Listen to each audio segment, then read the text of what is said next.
kanya. Maging ang kasalukuyang pound-for-pound king na si Pacquiao ay mamaniin lamang umano niya kapag sila ay nagsalo sa ring. Binantaan rin ng mayabang na Grand Rapids native ang kampo ng Pinoy Wrecker sa pagsasabing magsimula ng mag-ensayo mga ito dahil matapos si Marquez ay isusunod na niya sa hit list si Pacquiao. Ipinagmalaki rin ni Mayweather na alam na niya ngayon pa lamang ang tamang antidote para pabagsakin si Pacman. Aminado si Pretty Boy Floyd na humanga siya sa manguling laban ng Pinoy pero hindi umano nangangahulugan na takot siya rito. Dadaanin umano niya sa utakan si Pacquiao, bagay na ginawa ni Eric Morales nang talunin nito ang Pinoy noong 2005. Samantala, inismol naman ni trainer Freddie Roach ang pahayag na ito ni Mayweather. Ayon sa 3-time Trainer of the Year, hindi uubra kay Pacquiao ang style ni Mayweather na shoulder roll o yung nagpapasuntok habang umiilag gamit ang kamay at balikat. Ang estilo umanong ito ni Mayweather na ginamit kina Hatton at De La Hoya ay magiging madaling pasukin para kay Pacman.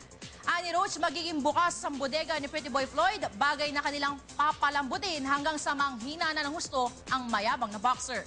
Ang style umanong ito ang ginawa ni Pacquiao kina Morales, David Diaz at De La Hoya kung saan pinalambot nila ng pinalambot ang kalaban.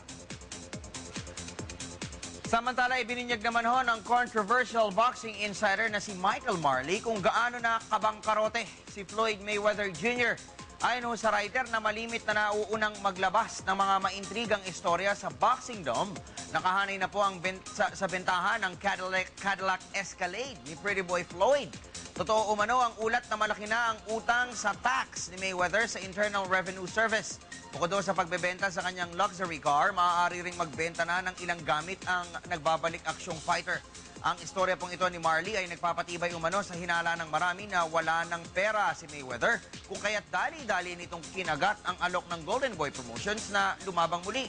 Bukod doon sa pagsusugal, ilan lamang ang pagyayabang at pamumudmud ng pera at ang pagbili ng magagarbong gamit sa mga naging dahilan kung bakit unti-unting nalusaw ang mga kinita ni Mayweather sa 13 years of boxing. Bukod pa ho rito, tinatayang nasa $7 million din ng mga alahas at ari-arian ni Mayweather ang nalimas ng grupo ng mga akyat.